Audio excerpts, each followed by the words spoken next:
Welcome to DOS Phone Hunt. I'm Xiao Pierre Ruth for Information Week, and today we are looking at a very special day, a very special anniversary. An anniversary that at the time there was some doom and gloom and fear, but we seem to come through. We're looking at the infrastructure resilience 25 years later from Y2K, that time when we thought that there was potential for bad things to happen if nothing was done, but things were done.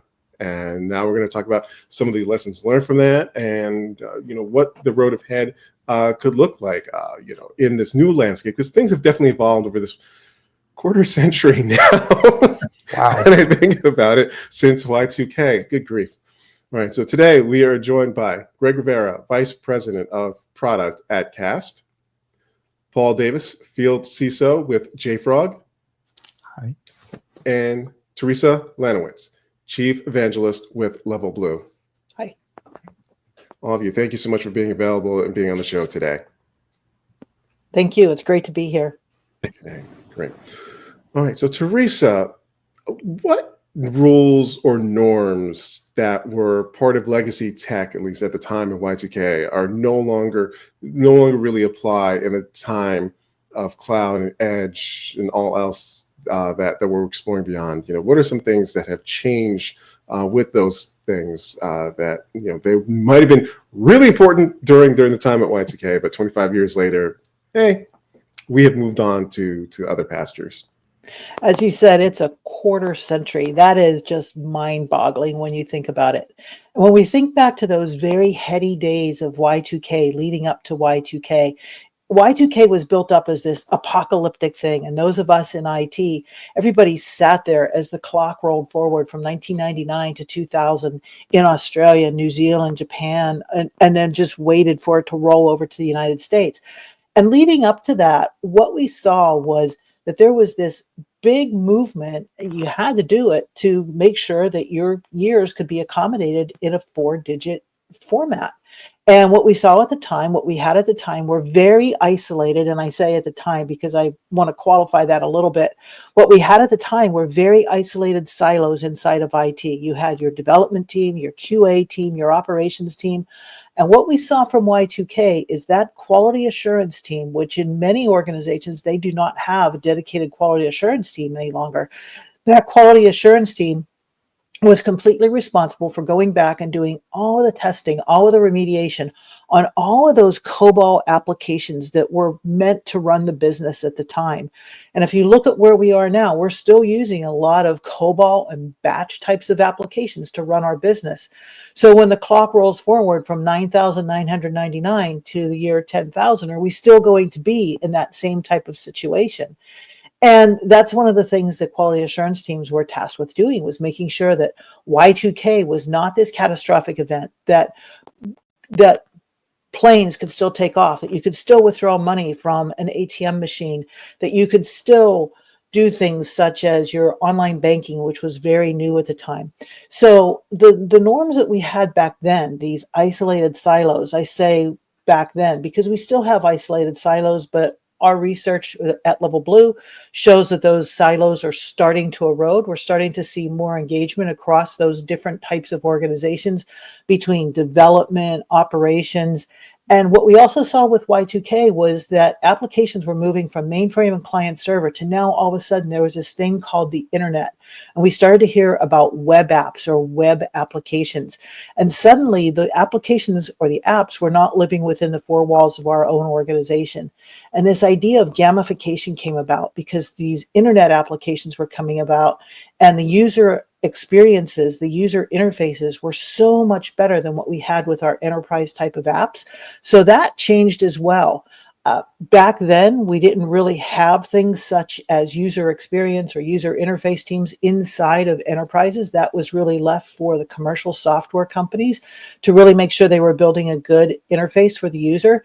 So this idea of the user wanting to be front and center, the user experience had to be increased. And that's something that we still focus on now. We see that everything that we're doing has to be easy. You look at how easy it is now to do online banking, to transfer funds, to pay bills, how easy it is to do things such as book an airline ticket online, how easy it is to get your boarding pass online.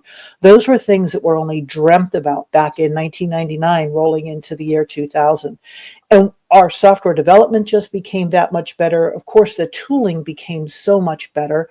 The software development tools that we used back in 1999, 2000, they weren't necessarily all integrated. They weren't necessarily available from everything. Developers had to have a lot of interruptions in their workflows. So the workflows have been streamlined. The tools have gotten so much better. And back in the year 2000, I was just a glimmer in everybody's eyes, and security was completely an afterthought. We did not put security first. And now we look at this, and one of the predictions that I have for 2025 is that we're going to see security in the line of business coming together in a way that we've never seen it before. So that's where we are now in 2025, 1/4 century after that infamous day of Y2K. Gotcha. Thank you very much for that. And still, boxing this in my brain about the time that has passed. Greg, would the mass IT mobilization that happened to really kind of like get in front of the Y2K issue, be easier or harder to pull off today to address, infrastructure issues of that kind of scale? So I'm actually going to say both.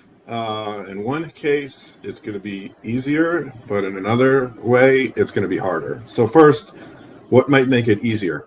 So what's interesting is people forget, but Y2K as a cultural moment overlapped with Sarbanes-Oxley. Now, CEOs remember SOX as a financial regulation. You as the boss were responsible for the data being reported. If it was wrong, you can go to jail. But CIOs remember SOX as a data regulation because, after all, where was all of this financial data being stored? You couldn't have a sales manager running a department off of a spreadsheet that no one knew about. So basically what happened is the birth of kind of a new profession, new discipline industry called enterprise architecture. And this was designed to kind of help with these types of problems that came about as a result of things like Y2K. So the way everyone thought started to change. Once you had the intelligence, it was easier to fix problems and, of course, make things better. On the other hand, we've seen dramatic changes in how big enterprise infrastructure software systems are developed. Back in before 2000, you could have a single developer write a computer program, by themselves and for their company. Today, these systems are being developed by teams of developers. You have dozens of developers contributing code to these massive enterprise systems. Companies are managing 100 times more code than a decade ago. So the complexity has exploded exponentially. And there's this level of interconnectivity across all these systems. You had a lot of isolated applications back before 2000. Today, every single enterprise software system is connected or interconnected to multiple other systems. So that will make it today, if another Y2K type thing happens, much more difficult. And the biggest challenge, I think the biggest change, is the connections between the systems. In 2000, every application, I should say, was hit by a single problem. Today, a single problem hits every application. Gotcha. Very true. We definitely have seen various examples that brought folks to their knees in some instances, but I appreciate your insights on that. Paul, you got some thoughts on this. Could there be another type of systemic issue in the future, ostensibly not caused by hackers, but something that might be somewhat comparable to Y2K in some ways? Probably the one that there is a clock event coming up in 2038 where the Linux clock, if it's not done right, if it doesn't roll over, etc., could be a problem.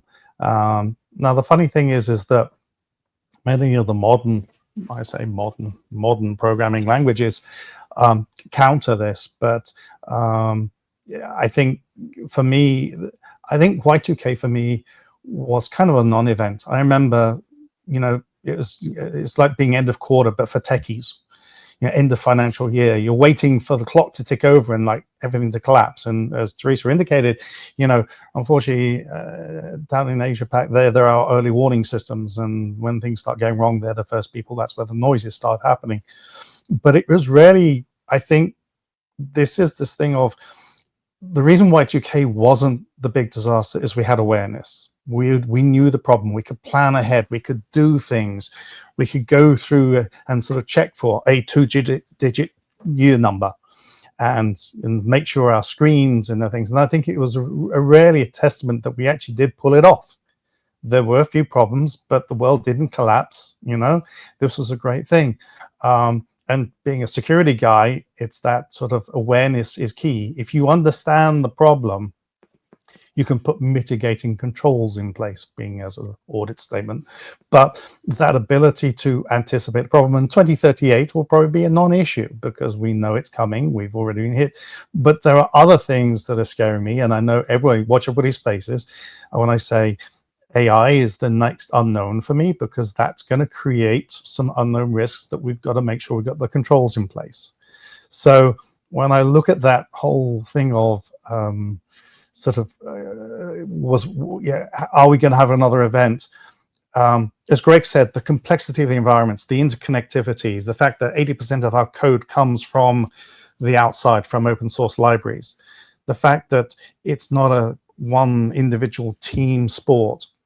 It's now every ops, it's every part of the business has to take into account security. And we've become far more sensitive to our reliance on data and software in today's world. We've had some instance in 24 that really exacerbated or highlighted the need for good software development.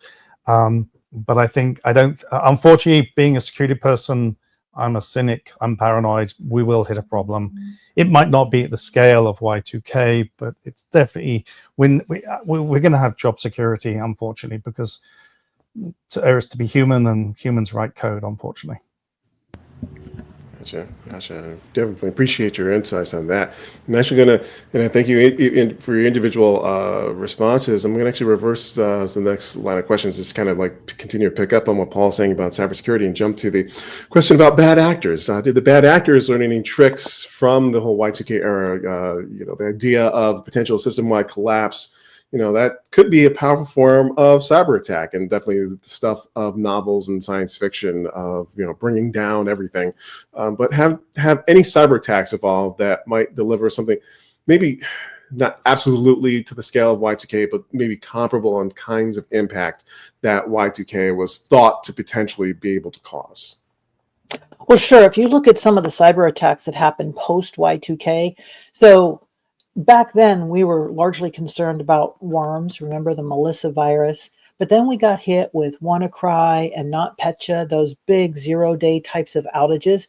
And I just want to go back to one of the things that Paul said that is really critical, is that good software development is critical. And that's where we are today in 2025. We have to get back to software engineering fundamentals. We can't just push things out. We can't just push code out because the developer believes it's ready and then we'll fix it later on. Because as Paul also said, we're getting our software from a variety of different places. And as Greg said, it's not just one team or one person writing that software application. It is coming together. It's a global event, whether it is people inside of your own organization, those people that you may have outsourced to, the offshore teams you may be working with.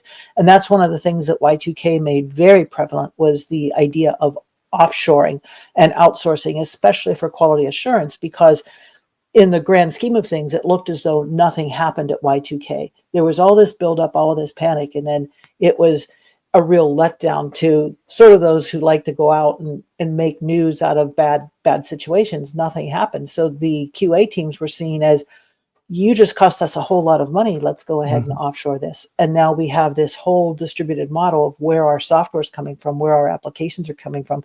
And connectivity was just getting started back then. Applications were sitting inside of our own data center.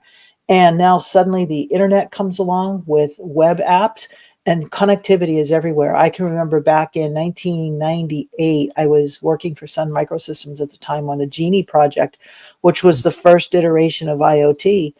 And in Aspen, Colorado, there was this, it was called the Internet Taxi. And you would get in this taxi, and he was connected to the internet, and he was uploading everything that was going on during your ride. And he'd take photos, and then you could just go look at them on his website after you got out of the Internet Taxi.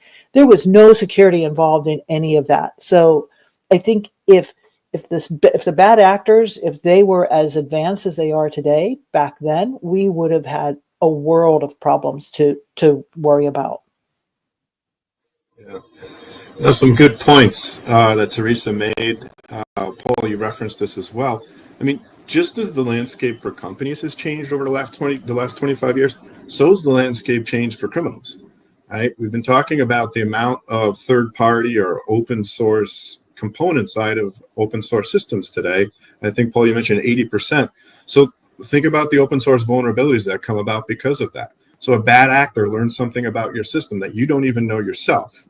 So basically what we've got going on right now is we've got this arms race going on about who could know the most as quickly as possible about your own software. We're not even talking about other software. So who could see the battlefield the best, right? That's kind of this dynamic that's going on. So in Y2K, knowing that the date field mattered came as a surprise to a lot of business leaders. But today, now they think about their software every day. They're asking these questions. Where is that security hole? Where's that outage risk? Where's my most crippling technical debt? But also, how do I change, my software faster to keep up with competitors, right? How do I get all these new capabilities that the cloud could offer and get the benefits of the cloud? How do I make my software greener to reduce energy consumption and CO2 emissions?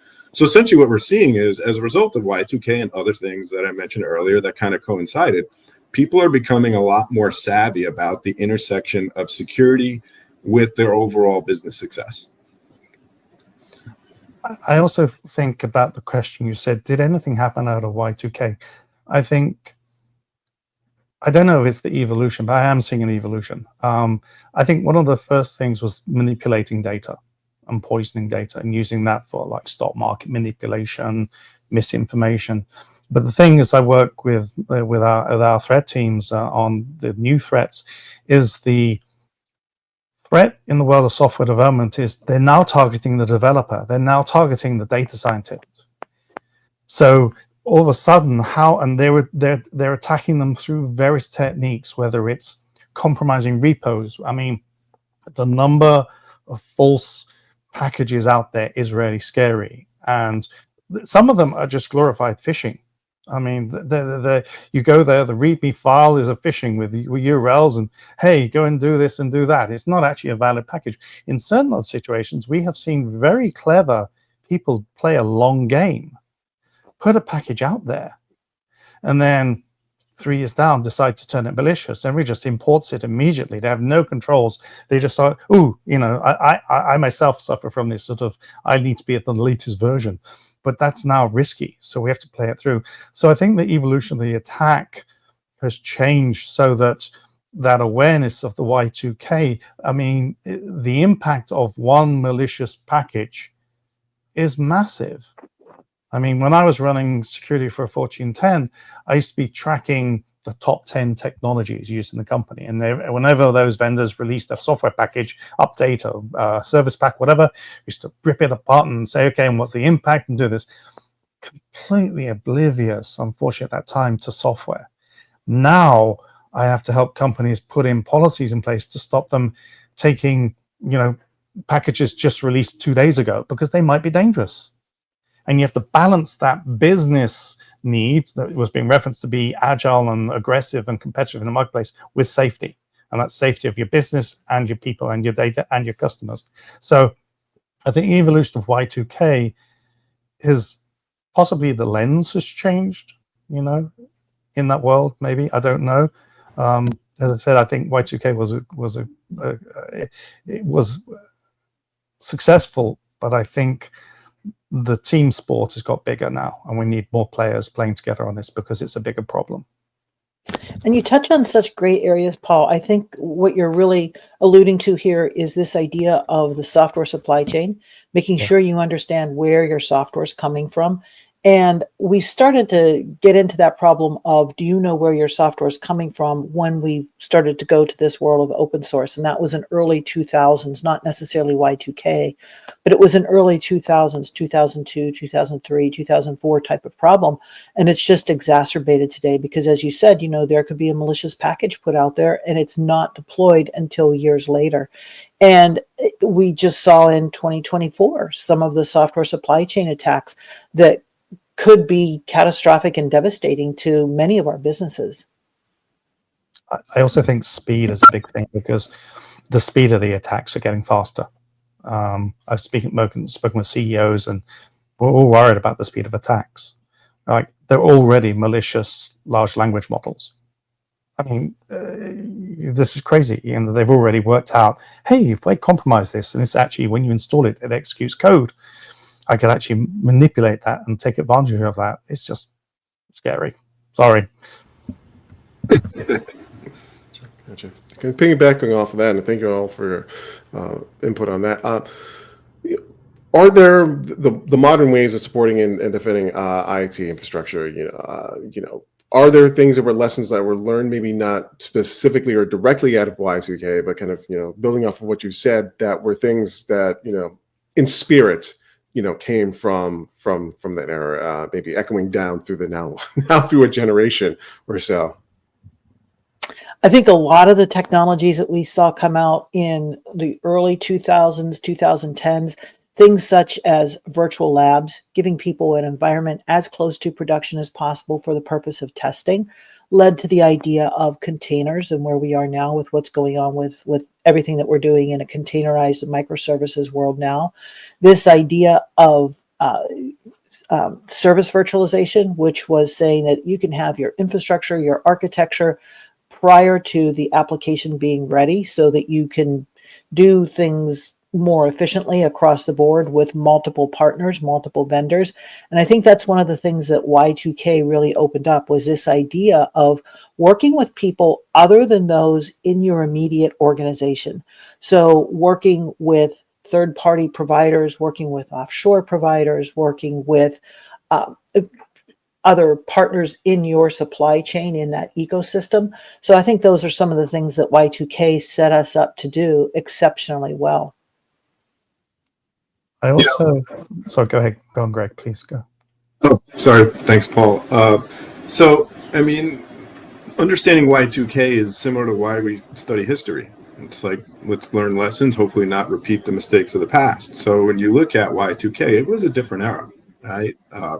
Bill Clinton was president. We carried BlackBerries. Neo was stuck in the Matrix, right? But people were in the dark about their own systems. There was no map to follow. Not only did they not know where the vulnerabilities were, they didn't know how to find them. They didn't have the intelligence about their own systems.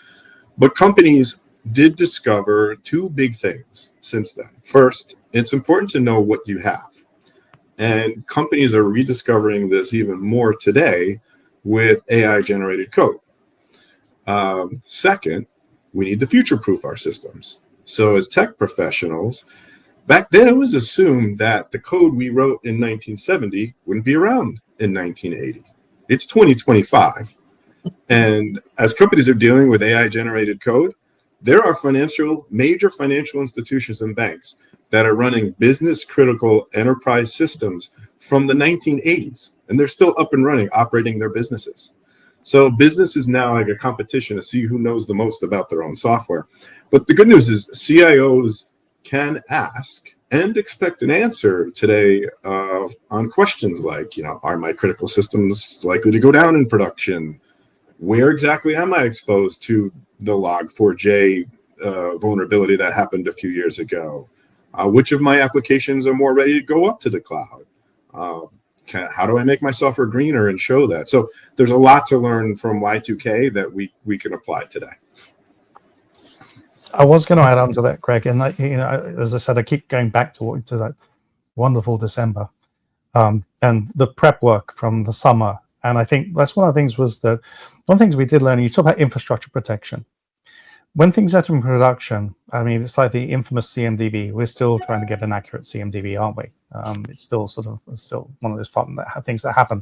But when we look at it now in our production environment and the infrastructure, what do we have to be looking out for? Well, we have to now be looking at a greater level of granularity, not just a server. It's now all into the microservices, the patterns, the libraries, the upgrade processes, the change controls. We got far more diligent about that. I just think, I think we're crazy because we keep wanting more data to help protect ourselves. And, I think that when I look at what's happened since Y2K, we have developed new processes and procedures to help us monitor and track everything that's going on.